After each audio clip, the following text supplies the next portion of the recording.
welcome back to Not Another Mindset Show. I am hopefully going to bring you a quick and powerful episode this week. And to be honest, a lot of times I try to make these episodes shorter than they end up being because I just always have more to say. Gosh. But I do want to keep this one shorter and keep it just like impactful so you can be on your way on your week. That said, though, I actually, at this point, what is this? Episode 17? Would love to hear feedback from you on the episode length. My goal was to make these relatively short, partially because I don't freaking want to sit here for an hour talking at a camera by myself. Like, I've done enough of that with like recording modules for courses and stuff like that, even though half the time I am just kind of sitting here bullshitting with you like I am right now. But my goal was 20 to 30 minute episodes, and they're often closer to 40. And I feel it, while I'm sitting here, it starts to feel like, okay, Kasey, we should probably wrap this up. Like, the people don't need to just keep hearing from you talking about this same topic. So that said, you may have a totally different opinion than I do. And maybe you like listening to me more than I like listening to myself, which would be amazing. So please let me know. I'm like, for me personally because I'm an active podcast listener myself. And I don't love super, super long ones just because I then have to leave it and come back to it later. But at the same time, I'm not sure I really love the 15 to 20 minute episodes that much either. Like somewhere in between, which is honestly why I'm shooting for that length myself, is like in between there. But at the same time, I'm just like, how some of these people that are doing solo episodes for 2 hours, like I think like Huberman, right? What the actual hell, or how to sit there for that long? Like, he must enjoy listening to himself. And I'm not saying that's a bad thing. Like, I'm just not sure I could do it. But with that said, for this short episode, see, now I don't even make it short because I spend all this extra time at the beginning for no reason. So for this super short, impactful episode that I would like to get into is, this is actually a topic that came up for me. And I tend to like jot down ideas for podcast episodes as I'm speaking to like my mentorship clients, my students, my staff, like my team members, friends, etc. Like, you guys have heard me talk about the single girls group chat before, like even getting ideas from that. And this came from one of the gals that I work with in a mentorship capacity in the Growth Collective. So the Growth Collective is an offer that I have in my business that I honestly don't talk about a lot. Every time I bring it up, people are like, oh, I didn't know you had a mastermind. And I'm like, well, it's not really a mastermind. It's like a mini mastermind, continuing education, mentorship type of container. Say that 10 times fast. But I have around 5 to 8 women in the group throughout the year, and they run on like 6 to 12 month cycles. And we're doing one-on-one work with their mindset, obviously, but in their business mainly. So it's, if I had a business coaching offer, that's what this would be. But I don't really love calling myself a business coach. I really see myself as a mentor. I've done a lot in this space: workshops, certifications, built a one-on-one health and fitness coaching team. I've done a lot of different forms of lead magnets and free things. I'm obviously podcasting now, apparently. I've spoken on stage many, many times. I have a lot of experience in a lot of different areas in a very short period of time. And I've very quickly learned things that worked and don't work, especially when it comes to health and fitness coaching type of offers.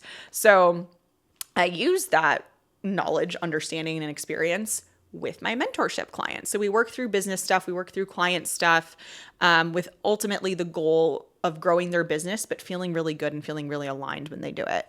So anyway, this was not meant to be a pitch, but more or less, can you tell that I'm very passionate about working with these women inside the Growth Collective?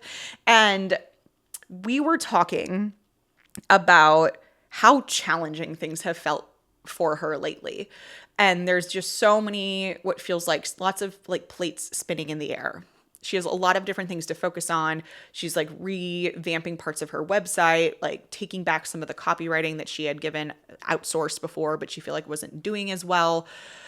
Working on adjusting, I'm like trying to remember all the things because there really was so many. Adjusting some stuff to her newsletter as far as like email marketing funnels go. She's wanting to hire another coach, but at the same time is noticing maybe a little bit of like a downtrend in applications, so many things. And so when she checked in with me, she was sharing all of this and saying like, I'm so excited to be here and like inside the Growth Collective getting mentorship, but I'm feeling a little bit, I think the word she used was heartbroken, because she'd been getting feedback from some of the other girls in the group. And it's not that she can't take feedback, or it's not that other girls were being mean or anything. She just felt like, wow, I put all of this out there and then I got a lot of input back, which is great. But now I'm like, man, am I going the right direction? Am I making the right moves, et cetera, et cetera, et cetera.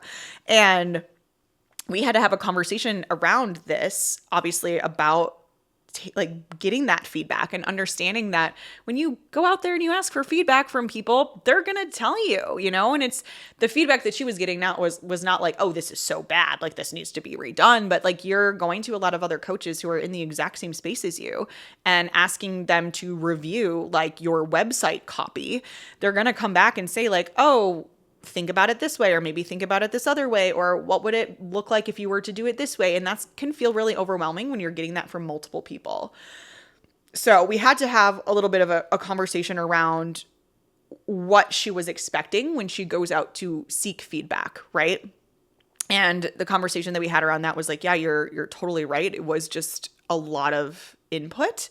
Even though I was asking for it, it felt a little bit heartbreaking, again, her words, because she had already put so much like time and effort into it. She's also hired other people to help like write copy. And especially because some of it was seemingly like go back to the way it was before instead of utilizing these changes you had already made. And that felt challenging to her for obvious reasons. But at the same time too, is like reminding her that in those situations when you seek feedback or you receive feedback, that this is where your growth mindset really gets to shine. Someone with a fixed mindset would immediately say like, not saying the gal in my mentorship has a fixed mindset and that's her issue, but would immediately say like, this is overwhelming, this isn't helpful, this is too much, or double down on like, I don't really love that feedback, so I'm just going to stick with what I currently have. And I actually think that like what I know is best, so it's almost like trying to just like somehow spin it into evidence that what you already have done and what you can do on your own is better. That's a very fixed mindset way of saying, of thinking about this, not saying that's what she was doing, but that is the direction that a lot of people will go. And instead, I'm a more growth mindset way of perceiving this would say, okay, deep breath. This feels like a lot, but this is all really, really good. These are people that I trust, that I know understand my niche and understand what I'm doing from a health and fitness coaching perspective, and this feedback is invaluable. Now, I still know my clients and what I'm doing in the space better than they do. So with that in mind, what can I take? How can I review all of this and then bring it back and reflecting on my own values and my understanding in the space and create a beautiful outcome from all of that, right? And that's where we were kind of like working her towards, and she very quickly got there with it. But it can feel like a lot right away when you're seeking feedback. And something else we talked about a lot too, because as I mentioned, she has lots of plate spinning. That was just what I just talked about was one thing, right? She has a ton of other things going on too, things that she's wanting to make upgrades to. And I love this kind of energy because we literally just started like a month and a half ago, her and I together in this mentorship capacity. And she's just diving head first into everything, which is amazing. But then it can feel a little bit like, whoa, there's so many things I don't know what to focus on, whatever. Like a lot of times thinking about like health and fitness coaching clients, our clients can often feel this way. Like they dive in head first and then they're overwhelmed and they don't know what's like more important to focus on, when the reality is like all the stuff's important. We just need to like prioritize one thing at a time and really see what makes the most sense to focus on right now and put your energy in right now. This is funny because I did relevant, because I did an episode on psychological flexibility 2 episodes ago. I think that was episode 15. And that comes into play here a lot, because inflexible ways of thinking would be like, I don't know what to focus on. It's not possible for me to figure this out. And a flexible way of thinking, having that psychological flexibility would say, okay, how can I take a look at the bigger picture here and decide what requires my energy first? And what could that look like? What are all of the options available to me? Hence, flexibility. And a conversation that we had in general with just like her overwhelm was that feeling challenged, feeling like you have so much on your plate that there's so many things you want to optimize and do better and how you want to grow, and just being ultimately overwhelmed by all of that is a really, really good sign. It's a really good sign that you are on the brink of leveling up. And honestly, if you take away anything from this episode, let it be that. When things are feeling extra hard, when you're really coming up against some of these challenges, you're feeling overwhelmed with all of these different directions you can go in your business, in your life, maybe you're just ultimately like not 100% sure what to do, that's actually really a good thing. You are in a place right now. What is the whole like phrase with diamonds are built under pressure, right? Like that's kind of what we're looking at here. That pressure that you're feeling is what is going to turn into inevitable leveling up, inevitable success. Your success is inevitable, my friends. And it's in those times where it feels extra challenging and that there's so many directions and things for you to do that you just need to come back to this place of understanding that that means you're on the brink of something really, really good. And that might be you're on the brink of something not working too. And that's something that's really important to keep in mind. Like, I'm not just going to sit here and like shoot sunshine and rainbows at you. You may be going through this challenging time, and that just means you're on the brink of figuring out something that didn't work for you, a direction that you don't actually want to go, something that ended up not feeling like it really aligns or works for you, or just kind of led to a like lack of success in a certain area. And that's great. That is great. Because now you know not to do that thing again. And now you know that like that direction wasn't the direction for you. And before you were worried if it was or it wasn't. And now you know for sure it's not. You got an answer. That's amazing. And now it can become, what can we take from that situation? How can we go a better direction? And now guess what? You are so much more likely to be successful because you've already gotten rid of some of these other options that we know aren't going to work. It's beautiful. It's a beautiful place to be in. And in those situations too, it can feel like everything's falling apart. Nothing's working.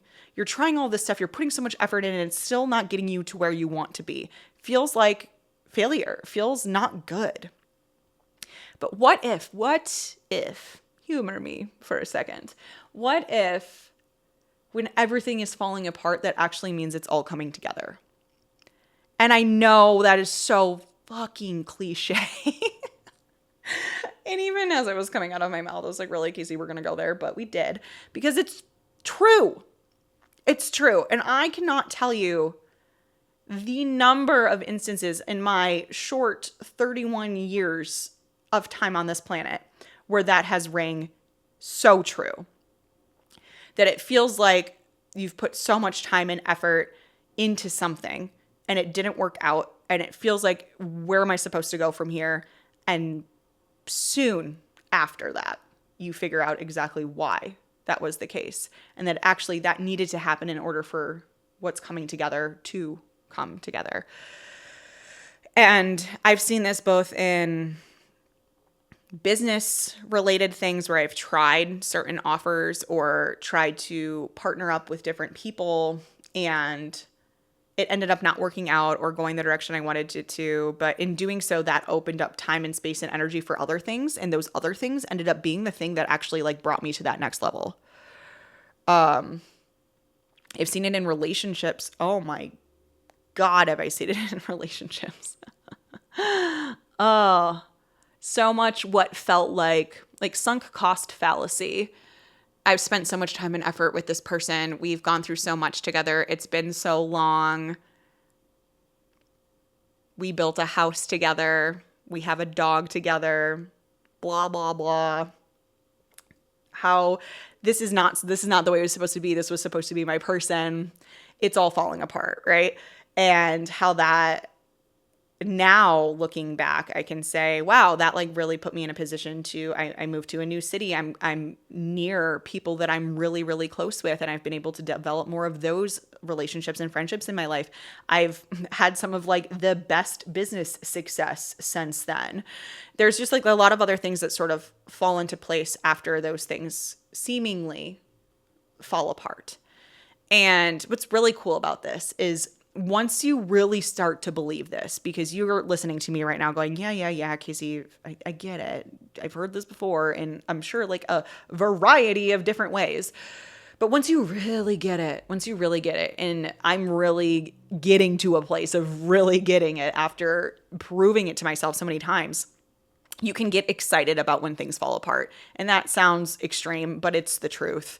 And to be honest, that relationship that I was just talking about, this was January 2023. I moved to Austin from North Carolina, where I was living previously in that relationship. And honestly, like, as much as it was like, holy shit, this is happening, and it feels like this is falling apart, and there's like so much to this, and it's very unexpectedly getting like the rug ripped out from underneath me, it felt like. I was so excited. There was as much as there was a very huge part of me that felt loss and grieving and sadness and frustration and anger and confusion and all of those things, there was just as large of a part of me that was so excited for what's to come, because I knew if this is crumbling, what is it going to reveal for me? What is on the other side of all of this? And that level also of uncertainty of like, I thought I knew the direction of where my life was going, and now I have no idea. That was exciting to me too.